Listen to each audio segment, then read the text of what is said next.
Lies of P Overture was shadow dropped a month ago, and since then I've been fired from my job, gotten divorced, and lost 10 pounds.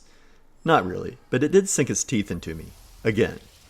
I put another 100 hours in the game, replaying the base game twice and the DLC 3 times. I don't know what it is about Overture, but I'm going to try to explain why I love it so much.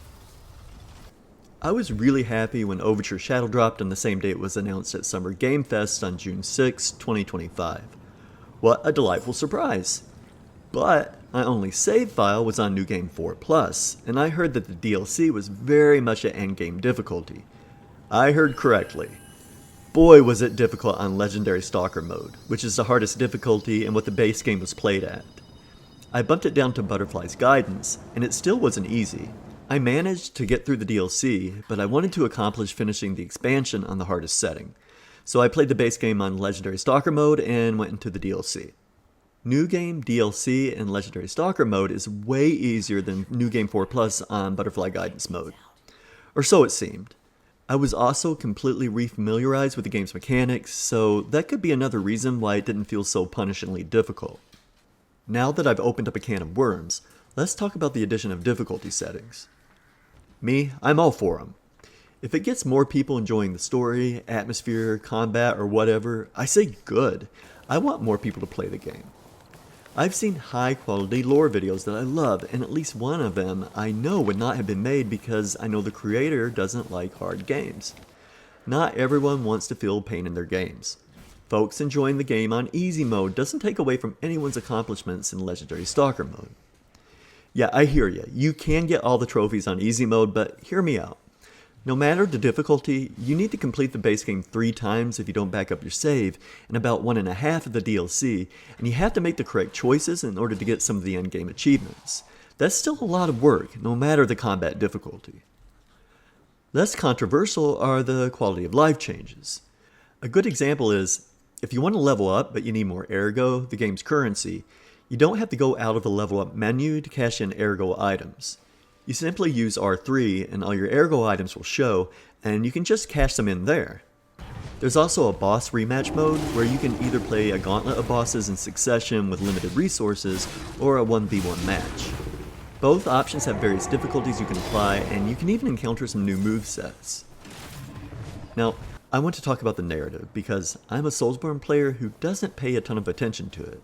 Yeah, I want to know the nuts and bolts of it, but I'm not going to study every single item description or draw up a family tree of all the demigods. With Overture though, the story feels less speculative than other games in the genre. It's not handed to you with a pretty bow on it though, and it's multifaceted enough to please the lore nerds. I think the link to the novel by Carlo Collodi is really cool, with so many surprising nods. For example, Collodi is actually a pen name and the author's real last name is Lorenzini. The game's dark narrative matches the tone of the novel more so than did the Disney film we all know and love.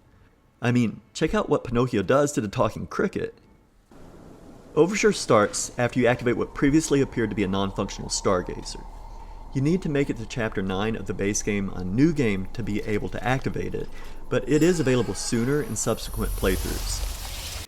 P loses consciousness and awakens in a snow-covered barren landscape. P's confused, Gemini's confused, and I'm super excited. You make your way past some nasty-ass carcasses and then note in the distance, Krat Zoo. Remember the zoo from the base game? No, you don't, because it wasn't there. They've traveled back in time, which makes the DLC's title make sense. Once you've progressed through the zoo and defeated an important boss, you find yourself hot in the heels of Leia, the legendary stalker. You find out what's up with her by reading and listening to messages and recordings she's left behind. There are also some pretty cool cutscenes.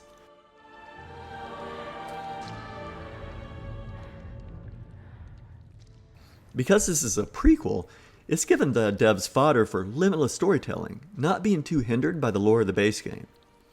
I think that's why the story's less confusing than most Souls-likes. Even though it's not read to you like a fairy tale, it is clear in the relationship of the past with the present.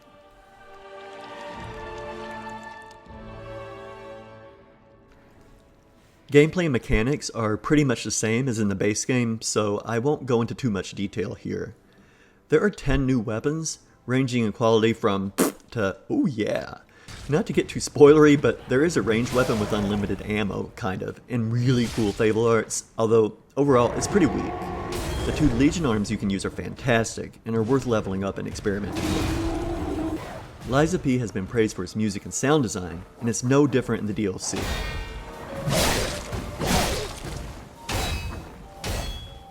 There are 8 records to collect, but what is so impressive is there are 51 new tracks added to the original soundtrack.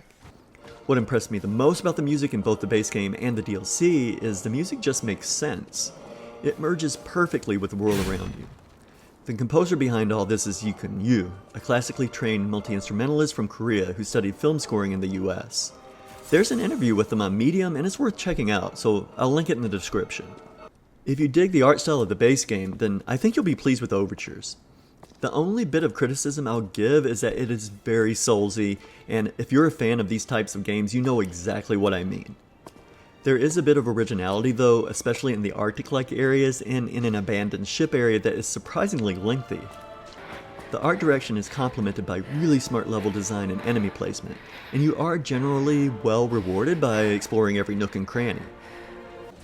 Overture is pricey. It's $30 on Steam, which with the base game, it's going to set you back about $90. I think it's worth it. I know it's steep, but my argument is the quality's excellent, and the DLC adds a good 15 hours of gameplay if you want to milk it for what it's worth. Games cost a lot to make. At the end of the day, a lot of people, sometimes hundreds, need to get paid, and there's no charity organization for video game developers. It's also replayable, with some slight variations in subsequent playthroughs depending on your new game choices. Overture was an absolute pleasure to play. I give it full marks for narrative, gameplay mechanics, music and sound design, and value and replayability. I'm taking off half a point for graphics and art direction due to Souls-like sameness. It meets the fun factor criteria, gaining 0.5 bonus points. So, ladies and gentlemen, Liza P. Overture earns a Maestro mark of 10, which means I think you'll love it. Tell me what you think, and hit that subscribe button. We'll see you for the next one.